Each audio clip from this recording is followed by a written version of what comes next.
रणजीत सिंह कुशवाहा जी, राकेश पांडे जी, पवन गौतम जी, बहन कविता पासी जी, बहन कल्पना सोनकर जी, और आज इस विशाल जनसभा में आए हुए प्यारे भाइयों, बहनों, माताओं और मेरे जिगर के टुकड़े जैसे युवा मित्रों, आप सभी को नमस्कार। भाइयों बहनों, मुझे लगा सोनकर जी तीसरी बार चुनाव लड़ रहे हैं, मुझे यहां आकर इनको जिताने की अपील करनी चाहिए। मगर ये जन सैलाब देखकर मैं कहता हूं, कौशाम्बी वालों ने रिजल्ट पहले से तय कर दिया है, मोदी जी को कौशाम्बी से कमल भेजना है। मैं जब यहां आया हूं तब इस महान भूमि पर प्रभु श्री राम को सबसे पहले प्रणाम करता हूं। चित्रकूट जाते वक्त भगवान राम यही चरवा स्थान में रात्रि निवास करे थे। राम वन गमन मार्ग का ये महान यात्रा स्थान आज कौशाम्बी के लिए पूरे देश भर का आकर्षण का केंद्र बना है। मैं माता नगर देवी, शीतला धाम, पद्म प्रभु, बेला मंदिर, बाबा हृदयेश्वरनाथ जी, कृपालू जी महाराज और इसके साथ साथ भगवान गौतम बुद्ध और पद्म प्रभु को भी प्रणाम कर कर मेरी बात की शुरुआत करता हूं। मैं यहां आया हूं तब महान स्वतंत्रता सेनानी दुर्गा भाभी, जिन्होंने भगत सिंह जी को अपने गंतव्य तक पहुंचाने का साहस किया था, दुर्गा भाभी को भी प्रणाम करने का काम करता हूं। भाइयों बहनों, इस बार कौशाम्बी वालों ने 3 हैट्रिक लगानी। मुझे बताओ, लगाओगे क्या? अरे जोर से बोलो, लगाओगे? पहली हैट्रिक लगानी है, मोदी जी को तीसरी बार प्रधानमंत्री बनाना है। दूसरी हैट्रिक लगानी है, यूपी में सपा, बसपा और कांग्रेस का सुपड़ा तीसरी बार साफ करना है। करोगे क्या? और तीसरी हैट्रिक लगानी है, मेरे मित्र सोनकर को तीसरी बार सांसद बनाना है। बनाओगे क्या? कौशाम्बी वालों, मेरी एक बात आज घर जाकर डायरी में लिख लेना, सोनकर को आप सांसद बनाओ, उसको बड़ा आदमी बनाने का काम भारतीय जनता पार्टी करेगी। भाइयों बहनों,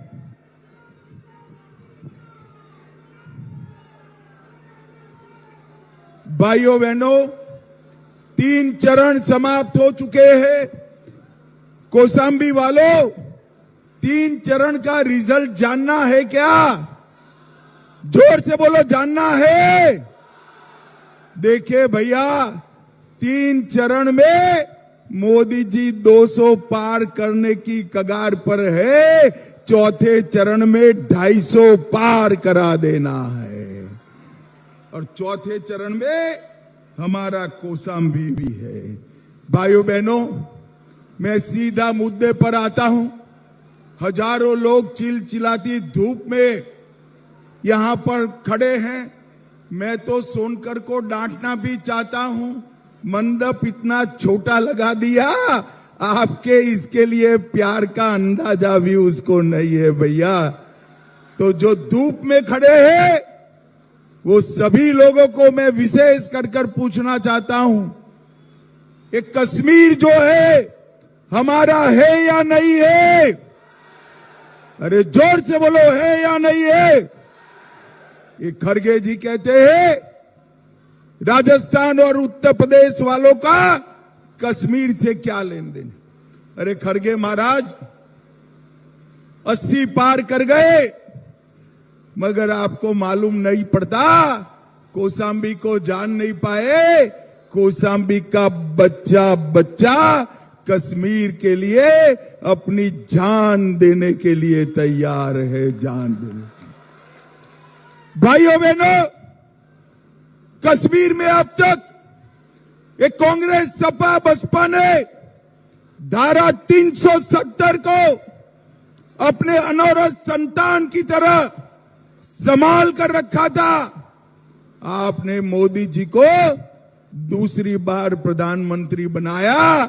मोदी जी ने धारा 370 को 5 अगस्त 2019 को धारा 370 को समाप्त कर दिया भैया, समाप्त। और एक कश्मीर से हमेशा के लिए आतंकवाद को समाप्त कर कर कश्मीर को भारत का अभिन्न अंग बनाने का काम नरेंद्र मोदी ने किया। भाइयों बहनों, ये दो शहजादे जो है अखिलेश और राहुल बाबा, वो कहते हैं कि हम आएंगे तो धारा 370 को वापिस लाएंगे। मुझे बताइए कौशांबी वालों, धारा 370 वापिस आनी चाहिए क्या? जोर से बोलो, आनी चाहिए। मोदी जी ने इस देश से आतंकवाद को समाप्त करने का काम किया है, नक्सलवाद को समाप्त करने का काम किया है। और भाइयों बहनों, मोदी जी ने देश को सुरक्षित करने का काम किया है। भाइयों बहनों, मुझे बताओ, ये तो राम की भूमि है, अयोध्या में राम मंदिर बनना चाहिए था या नहीं बनना चाहिए था? अरे जोर से बोलो, बनना चाहिए था या नहीं बनना चाहिए था? 70 साल तक ये कांग्रेस सपा बसपा राम मंदिर को अटका कर रखे, लटका कर रखे, भटका कर रखे। मोदी जी आए, मोदी जी ने 5 ही साल में केस भी जीता, भूमि पूजन भी किया और 22 जनवरी को प्राण प्रतिष्ठा कर कर जय श्री राम कर दिया। भाइयों बहनों, प्राण प्रतिष्ठा हो रही थी तब ये राहुल बाबा, सोनिया गांधी, डिंपल बेन, अखिलेश यादव, सबको निमंत्रण भेजा गया, मगर कोई प्राण प्रतिष्ठा में नहीं गया। क्यों नहीं गया भाई, मालूम है? बताओ क्यों नहीं गया? चलो मैं बताता हूं। वो लोग अपनी वोट बैंक से डरते हैं, वोट बैंक से। उनकी वोट बैंक कौन है मालूम है ना? पक्का मालूम है ना? पक्का मालूम है ना? मगर हम भाजपा वाले वो वोट बैंक से नहीं डरते हैं। सिर्फ राम मंदिर नहीं, औरंगजेब ने तोड़ा हुआ बाबा विश्वनाथ का दरबार भी मोदी जी ने फिर से बनाने का काम किया। सोमनाथ का मंदिर फिर से सोने का बन रहा है। मोदी जी ने हमारे सारे श्रद्धा केंद्र को फिर से सजाने का काम किया है। भाइयों बहनों, मोदी जी के खिलाफ ये इंडिया अलायंस वाले लड़ रहे हैं। कोई संभावना नहीं है उनके जीतने की, मगर मानो इंडिया अलायंस वाले जीत जाते हैं तो उनका प्रधानमंत्री कौन बनेगा? आप बता सकते हैं भाई? बता सकते हैं? चलो मैं एक एक कर कर पूछता हूं। शरद पवार इस देश के प्रधानमंत्री बन सकते हैं क्या? ममता बनर्जी बन सकती है क्या? उद्धव ठाकरे बन सकते हैं क्या? ये स्टालिन बन सकते हैं क्या? अब हंसना मत, अंतिम नाम पूछता हूं, जरा भी मत हंसना। ये राहुल बाबा बन सकते हैं क्या? अरे क्यों हंस रहे हो यार? वो भी बड़े नेता है, वो बन सकते हैं क्या? भाइयों बहनों, जब एक पत्रकार ने उनको पूछा आपका प्रधानमंत्री कौन बनेगा, उनके एक नेता ने जवाब दिया बारी बारी एक एक साल बनेंगे। अरे राहुल बाबा, ये परचूरण की दुकान नहीं है, भारत देश है, ऐसे नहीं चलता। कौशाम्बी वालों मुझे बताओ, ये बारी बारी प्रधानमंत्री बनने निकले हैं और कोरोना आएगा तो कौशाम्बी वालों को कौन बचाएगा? मुझे भी मालूम है मोदी जी बताएंगे। कौशाम्बी वालों मुझे जोर से बताओ, सभी को दोनों टीका कोरोना का लगा है या नहीं लगा है? दोनों हाथ ऊपर उठाओ, लगा है या नहीं लगा है? मोदी जी ने 130 करोड़ के देश को कोरोना का टीका लगाकर कोरोना से सुरक्षित करने का काम किया है। भाइयों बहनों, जब मोदी जी टीका लगाने की शुरुआत किए, वो खुद टीका लिए, तो अखिलेश बाबू कहते थे ये मोदी टीका है, मत लीजियो। मगर अच्छा है यूपी वाले अखिलेश का नहीं सुनते, सबने ले लिया। जब अखिलेश ने देखा कि सबने टीका लिया है, डिंपल भाभी को लेकर रात को अंधेरे में वो खुद टीका लगाकर चले आए। बोली, अरे अखिलेश बाबू, शर्म करो, शर्म करो। कोरोना जैसी महामारी में भी आप राजनीति करते हो। भाइयों बहनों, मुझे बताओ, समाजवादी पार्टी की सरकार थी, तब गरीबों की जमीन इस सपा के गुंडे कब्जाते थे या नहीं कब्जाते थे? अरे जोर से बोलो, कब्जाते थे या नहीं कब्जाते थे? या गुंडों और माफियाओं का राज था या नहीं था? जनता परेशान थी या नहीं थी?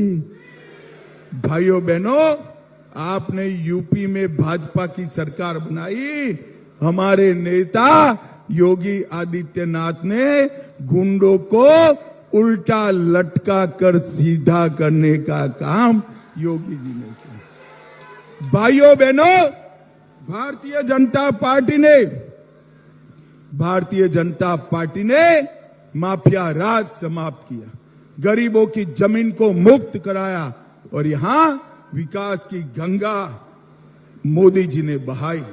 भाइयों बहनों, ये कांग्रेस पार्टी मणिशंकर अय्यर और फारूक अब्दुल्ला इंडी अलायंस के नेता कहते हैं पाकिस्तान का सम्मान करो। अब भाई राहुल बाबा, आपको पाकिस्तान का सम्मान क्यों करना है? तो वो कह रहे हैं इनके पास एटम बम है, पाक ऑक्यूपाई कश्मीर मत मांगिए। मैं आज कौशाम्बी की जनता को पूछने आया हूं, ये कश्मीर जो पाक ऑक्यूपाई कश्मीर है, वो भारत का है या नहीं है? जोर से बोलो, है या नहीं है? अरे राहुल बाबा, आपको डरना है तो डरिए एटम बम से, हम नहीं डरते हैं। पाक ऑक्यूपाई कश्मीर भारत का है और हम वो लेके रहेंगे। भाइयों बहनों, तुष्टीकरण की राजनीति के लिए इन्होंने ढेर सारे काम किए। हमेशा एक कांग्रेस पार्टी ने बाबा साहेब आंबेडकर का अपमान किया, उनको चुनाव हरवाने का काम किया, भारत रत्न नहीं दिया। मोदी जी ने 14 अप्रैल को राष्ट्रीय समरसता दिन घोषित किया।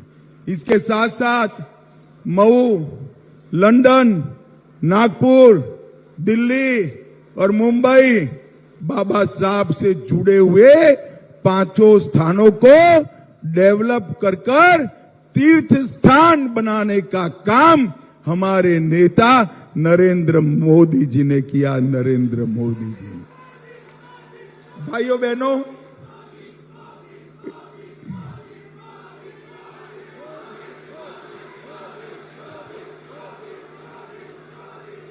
बहनों, भारत माता की। भाइयों बहनों, ये सोनकर देखने में ऐसा सीधा साधा लगता है, मगर सीधा साधा है नहीं।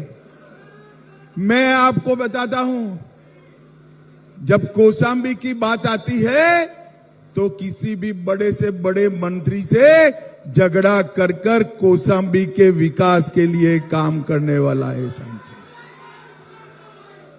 300 करोड़ से प्रतापगढ़ कौशाम्बी जनपद को गंगा नदी के पुल से जोड़ने का काम हमारे सोनकर ने किया। यहां मेडिकल कॉलेज लाने का काम विनोद सोनकर ने किया। 50 बेड का नया अस्पताल बन रहा है, उसको लाने का काम विनोद सोनकर ने किया। 47,000 गरीबों को घर देने का काम विनोद सोनकर ने किया। उज्ज्वला योजना में 2 लाख माताओं को गैस का सिलेंडर देने का काम विनोद सोनकर ने किया। 2,45,000 घरों में नल से जल पहुंचाने का काम विनोद सोनकर ने किया। 4 लाख शौचालय गरीबों के घर में बनाए। 2 लाख किसानों को 6,000 रुपया प्रति साल का किसान सम्मान निधि दिया और 16,000 लाभार्थियों को मुद्रा का लोन दिलाने का काम विनोद सोनकर ने किया। और हमारा कौशाम्बी का जो केला है ना, केला, कौशाम्बी में केला ज्यादा होता है ना भाई, अरे बोलो तो होता है ना।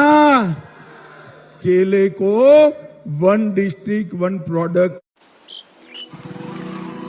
भी विनोद सोनकर ने किया। मुझे बताओ भाई, ये समाजवादी पार्टी हमारे कौशाम्बी का विकास कर सकती है क्या? जोर से बोलो, कर सकती है क्या? मोदी जी ही उत्तर प्रदेश का विकास कर सकते हैं। मोदी जी ही उत्तर प्रदेश को आगे बढ़ा सकते हैं।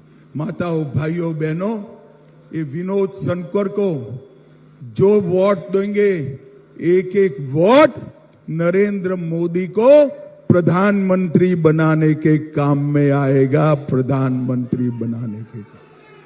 मुझे बताओ, विनोद सोनकर को कमल के निशान पर बटन दबाएंगे क्या? ऐसे नहीं होता भाई।